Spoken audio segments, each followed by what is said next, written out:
I'm Joe Grizzly, bitch.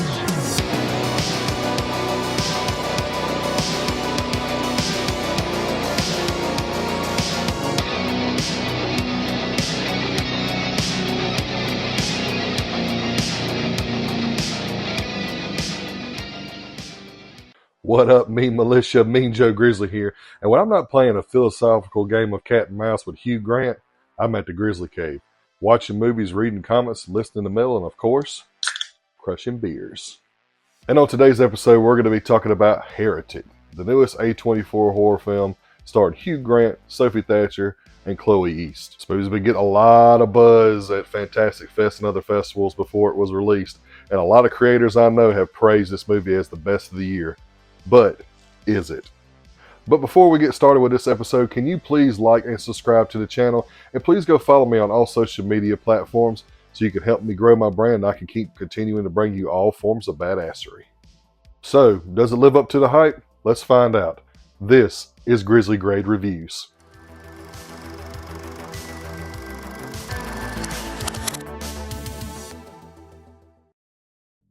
When two young missionaries find themselves trapped in a diabolical game of cat and mouse, they must turn to their fate to make it out alive.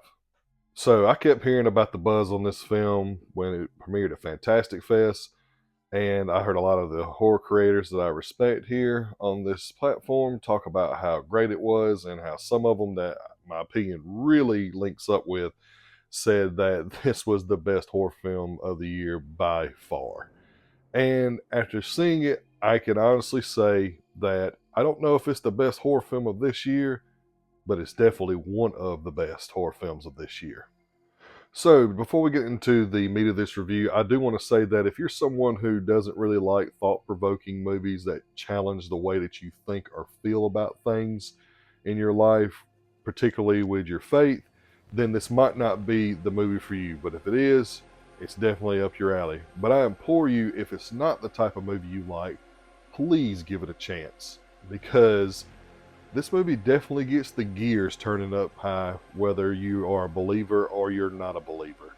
So definitely check this out. Don't be turned away if it's just something that you don't want to talk about or you don't want to hear about. So starting out, this fucking guy right here. This guy right here delivers one of the best performances of the year. And I feel like a broken record because I keep talking about how great these performances are this year in horror. But honestly, this has been like a renaissance year for great horror performances. Yeah, we get 2 or 3 throughout the years past, but man, this year is a plethora of fantastic performances, and Hugh Grant just added it to the list. This guy is fucking diabolical. Like, there's no other way to describe it. He is evil. And in the most unconventional way. He's not like a Jason Voorhees or a Michael Myers or even a Freddy Krueger. He is more on the lines of someone like Hannibal Lecter, where he is going to destroy your mind mentally through just bombarding you with philosophy and rhetoric and the constant questioning of what is real, what is fiction, and what is really going on. And he really makes you question everything and causes these characters to have this existential crisis within themselves. And honestly, to me, those are the most terrifying villains of all, because you might be someone like me, who I'm a fairly decent sized guy. I can be physically overpowered, but at least I have a fighting chance.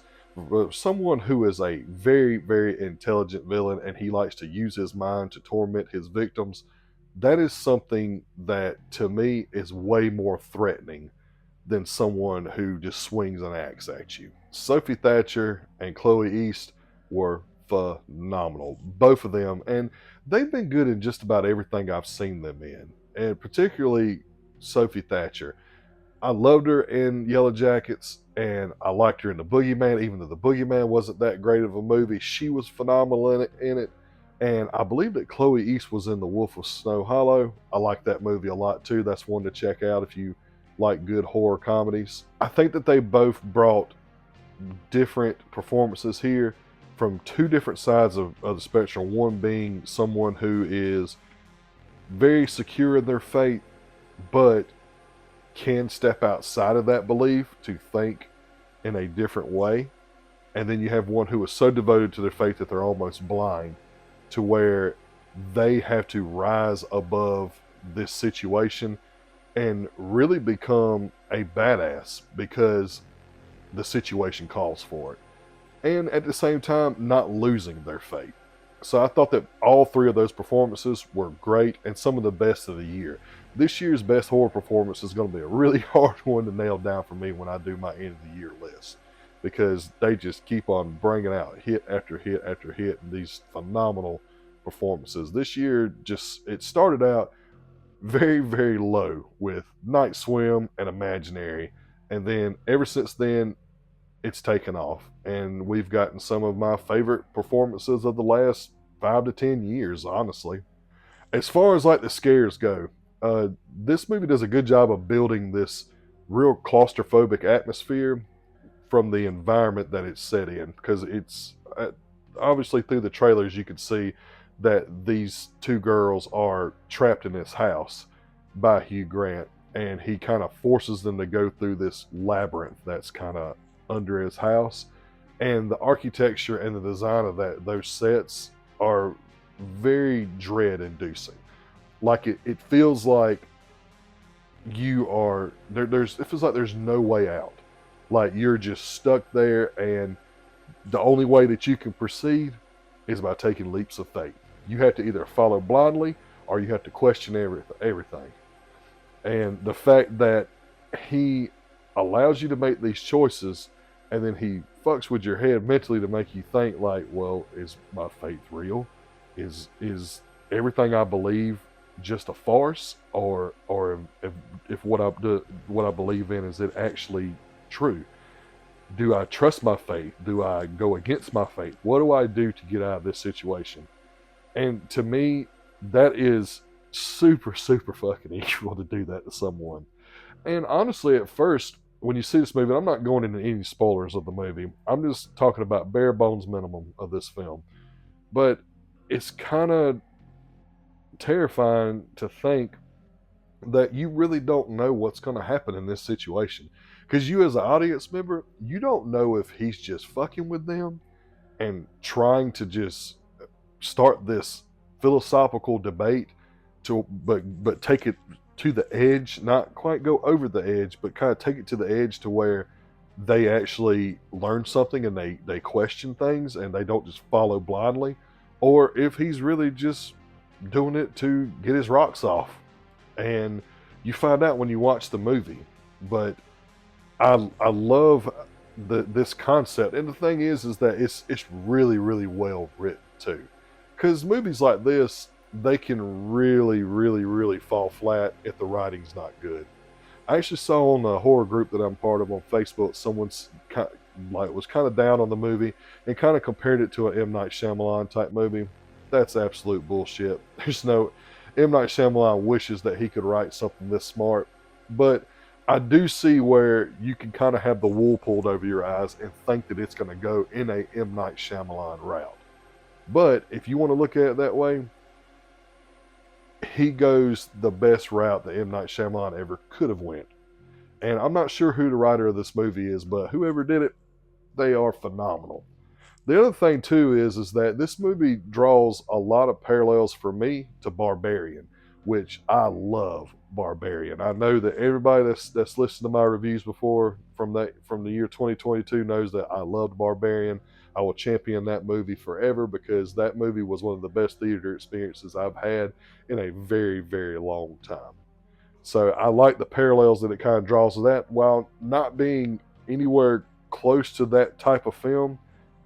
Kind of has the same atmosphere, and even though it kind of gives away a little more of the plot in the marketing, unlike Barbarian, that you had no idea what was going to happen in that movie until you went and seen it, it still has this kind of same feel to it. And obviously that's going to resonate with me for someone who was a fan of that film. I love the fact that the writing is so smart in this movie that it, on the surface, when you first start watching this movie, you think this movie is going to be an anti-religion movie. And I am here to tell you that it is not. Whether you're a believer or non-believer, this movie has something for you. It has something that you can take away from and something that you can debate on, something that you can question without your fate faltering. Now, some people, it might completely shatter their fate, but to me, it bolstered my faith and at the same time brought a lot of things to my attention.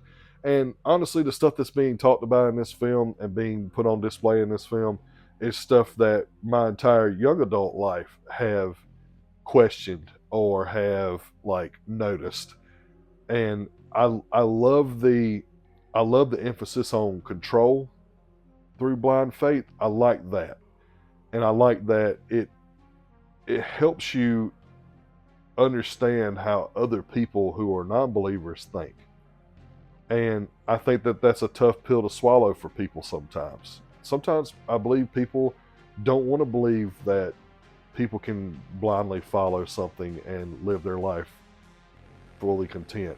Whereas some people don't want to believe that people need to question things. People need to have doubt. There's so much of an argument for both sides. And that's why I said this movie is the writing of this movie is probably its strongest suit. Never mind the performances that it delivers. It is just so well written. It's definitely the best written film this year. And although it's not necessarily a negative, it's something that I'm mixed on, and I lean more towards the positive than I do the negative on this one. But the ending is left up to interpretation, but it's not left up to interpretation on the lines of something like Never Let Go, which I thought was too left open to interpretation. This is more on the lines of a question of, it really goes back to the writing I was talking about. It gives you an option for the two sets of beliefs, and each set of beliefs can interpret the ending any way that they want to. And I thought that was really clever. It kind of reminded me a lot of the approach that Civil War took this year. Like Civil War done this great unbiased view of war and political turmoil in America and what a possible future could be. And I feel like that Heretic does the same thing, only from a religious standpoint. And that was something that was real refreshing to me, because I don't like it when when movies take more of a hard stance on one end or a hard stance on this side, when they should be down the middle. They should give you this interpretation that that is left up to you to interpret it. And I feel like the Heretic did that perfect. As far as like negatives go, I don't have really many negatives on the movie. I do think that the one thing that, if there is a negative that I could say about the movie that would be like the glaring problem, is it takes a minute to get started. And when I say it takes a minute, I'd say about the first 45 minutes of the movie is very much so setup.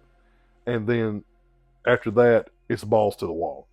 And there's nothing wrong with that, but I did find it not necessarily like daunting to get through those 45 minutes, but I could definitely feel every single minute. It's a slow burn for the first 45 minutes, and then it just goes completely batshit.